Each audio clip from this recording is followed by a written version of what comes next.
मुझे कितने ही गालियां दे, मैं तो भगवान शिव का भक्त हूं, सारा जहर निगल देता हूं।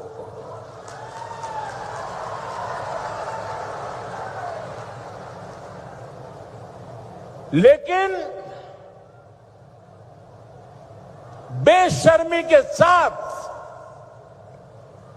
जब किसी और का अपमान होता है तो मुझसे रहा नहीं जाता है। ભાઈ ચૈતર વસાવા ગુજરાતની અંદર ધૂમ મચાવીને રાખી છે।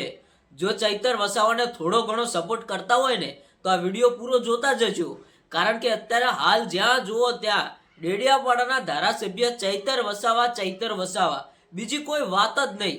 મિત્રો, આમ આદમી પાર્ટીના ધારાસભ્ય ચૈતર વસાવા અત્યારે હાલ ગુજરાતની અંદર એટલા બધા લોકપ્રિય બન્યા છે કે કઈ વાત જ ના થાય।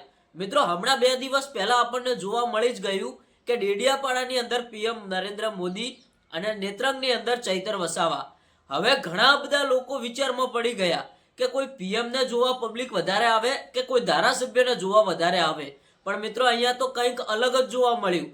નેત્રંગની અંદર ચૈતર વસાવાને જોવા એટલી પબ્લિક આવી, ઘણા બધા લોકો તો એવું માનવા માંડ્યા કે ભાઈ પીએમ ચૈતર વસાવાને પીએમ બનાવી નાખ્યા। બોલો, અમુક લોકો તો એવું કહેવા માંડ્યા કે આ ખરેખર પીએમ હોવા જોઈએ, આવા માણસો આપણા દેશના પીએમ હોવા જોઈએ।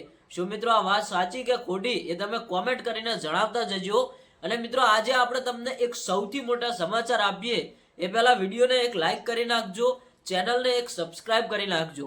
મિત્રો, ગુજરાતની અંદર રાજકારણમાં ઘણા બધા વિડીયો વાયરલ થતા હોય છે, એમાં આમ આદમી પાર્ટી હોય, ભાજપ સરકાર હોય કે પછી કોંગ્રેસ હોય, તો ઘણા બધા લોકો તો હવે એવું જ કહી રહ્યા છે કે આવનારા સમયની અંદર આમ આદમી પાર્ટી કંઈક નવા જૂની કરશે, એટલે કે કંઈક આગળ તેનું નામ આવશે।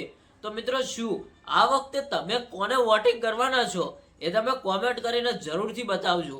મિત્રો, વિડીયોને એક લાઈક કરજો અને કોમેન્ટની અંદર આમ આદમી પાર્ટી, ભાજપ કે કોંગ્રેસ એ તમે લખતા જજો, એટલે જોઈએ છીએ કે સૌથી વધારે કોમેન્ટ કોની આવે છે અને આપણને જાણવા મળી જ જશે કે આ વખતે કોણ આવવાનું છે।